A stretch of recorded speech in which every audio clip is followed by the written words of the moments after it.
Okay, so the top challengers, the Green Bay Packers. Go Pack Go, baby. Go Pack Go.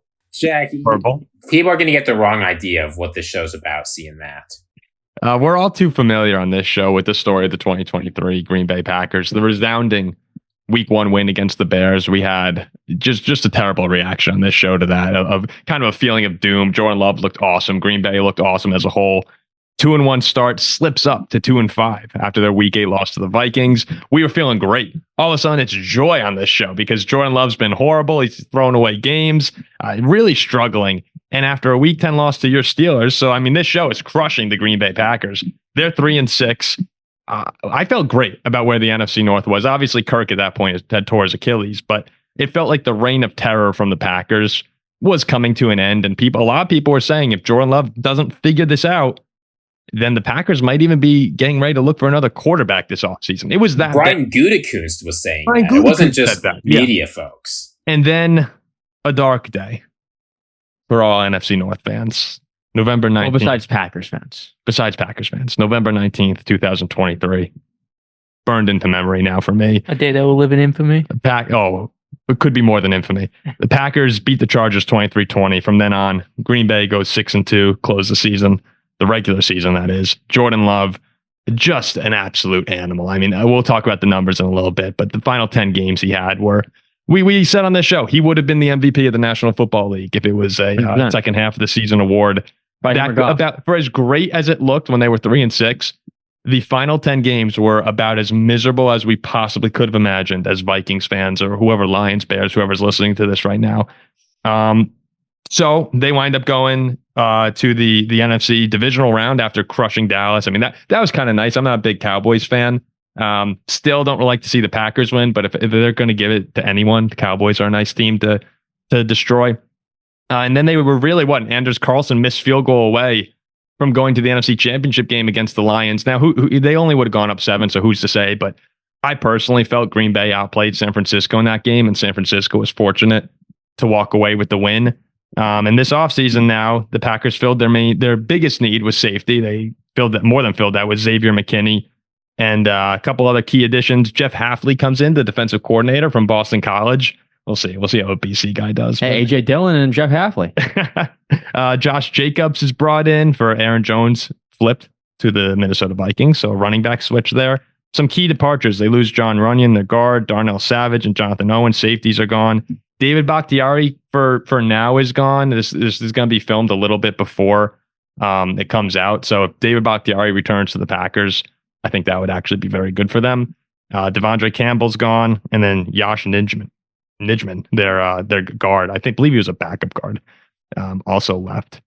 So they're their big moves in the draft. Jordan Morgan was so what everyone knew the Packers needed was offensive line and safety, basically. Those are the big spots they want to work on. And in the draft, they more than did that with three offensive line picks, 3 additions to their secondary, 4 additions in the draft. So they really picked on everything they needed, sort of like the Lions, a good team getting better throughout the season.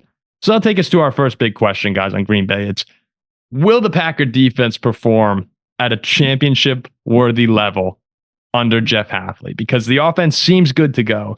Do you trust the defense to take the step forward to being championship level? Well, not if it's like college. No, I don't think that's true, Jack. And folks, they can go back and watch our Jeff Hafley video if they want. But every time Jeff Hafley has gone somewhere, immediately the defense in college was one of the best in the country. We saw it time and time again. They put together a great season when he was at BC. Not all the seasons were great. They completely transformed the secondary when he went to Ohio State. And his calling card has always been aggression. And if you've seen what the Packers have on defense, I think the biggest complaint last year was they have all these pieces, all these first-round picks, these edge rushers, and they're just not allowed to go after the quarterback. They're not being given free rein. So I think that with a more aggressive defense, which is something you can do when you have a quarterback that can play, right? You don't have to minimize opponents' points scored. You just have to try and create things that will give you some momentum, generate turnovers, that sort of thing. I think there's a real chance this defense improves. And what a championship level defense is when you've got Jordan Love and the wide receivers they have, doesn't need to be the best defense in the NFL. It needs to be an average defense that can generate big plays once in a while. And I think Hafley can bring that. I mean, defense last year was like, it had its weeks where it was horrendous. We come on the show, and we were praising Jordan Love, giving him his flowers, and for good reason. He was fantastic. The offense clicked. Defense couldn't stop anything. 23rd in defensive EPA last season. They almost lost to the Panthers. They gave up 30 points to the Panthers. That's the best Bryce Young looked all year. Yeah. But then as the season went on, we saw a totally different team, not just offensively, but defensively too. And I'm not saying they were great, but they went from what was pretty piss poor to average. And they did get much better. They've been a lot better. They let Jordan Love, the offense, do their thing. And if they do their thing, like Ziggy said, the defense is average. Not great, average. Just not terrible.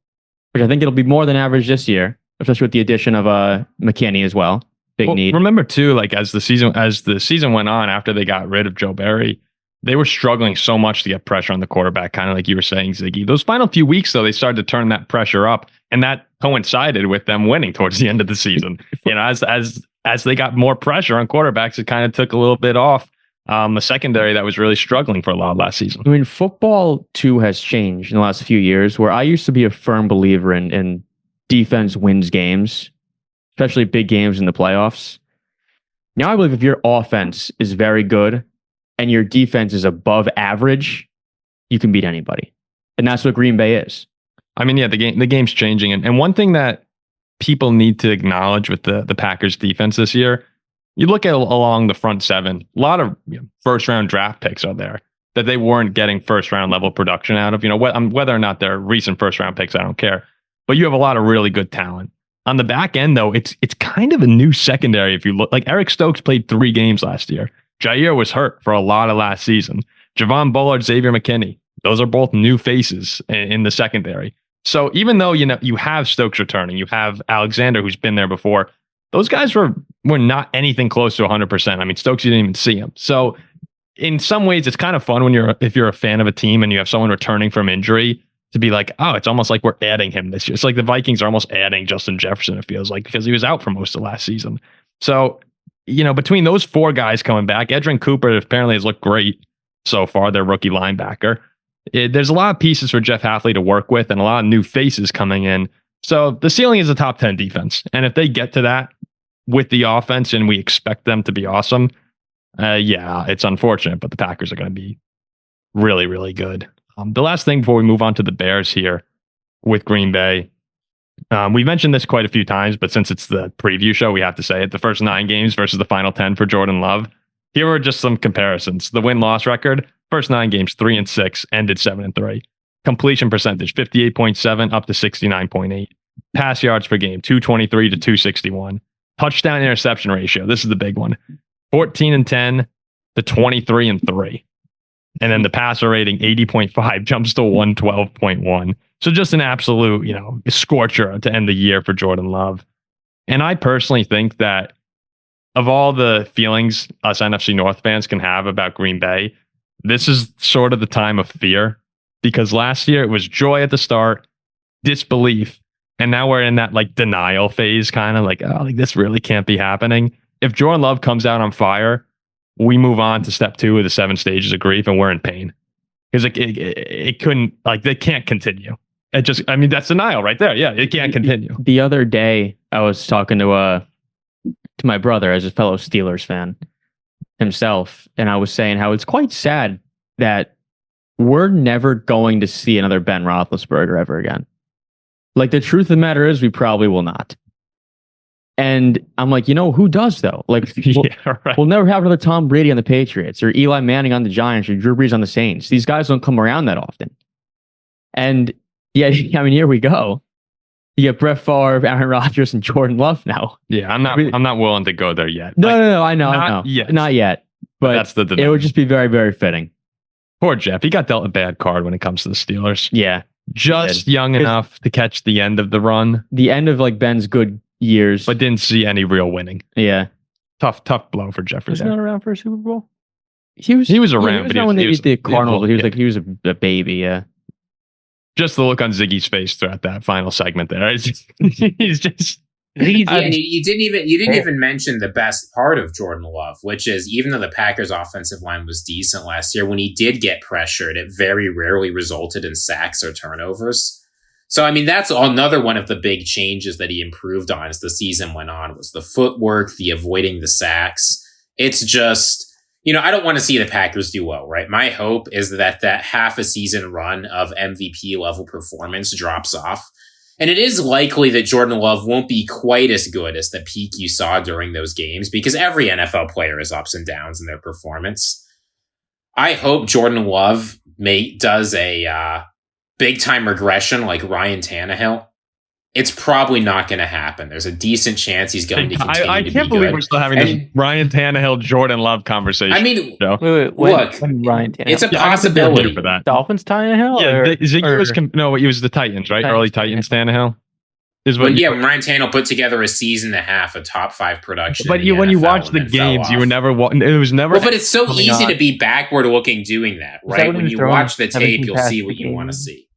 Was that when he was throwing 17 passes? Ziggy's acting like Ryan Tannehill. Let's go to the Bears. Let's go to the Bears. Let's go to the Bears.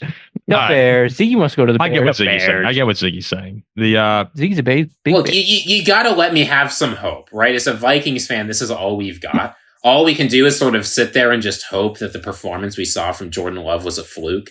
You've got to let me have some hope, Paul. It'll probably be otherwise, better. what am I doing here? Their offensive line's going to be better. Their receivers are in their second year. If they bring back Bakhtiari, again, he might sign, might not by the time this video comes out. If he does come back, like that, there's a chance that the Packers offense just explodes. So, okay, well, with that, we'll go on to the dark. We didn't even mention Josh Jacobs. Yeah, we didn't even mention Josh Jacobs. Don Jones is better, right? Well, that's because he's irrelevant.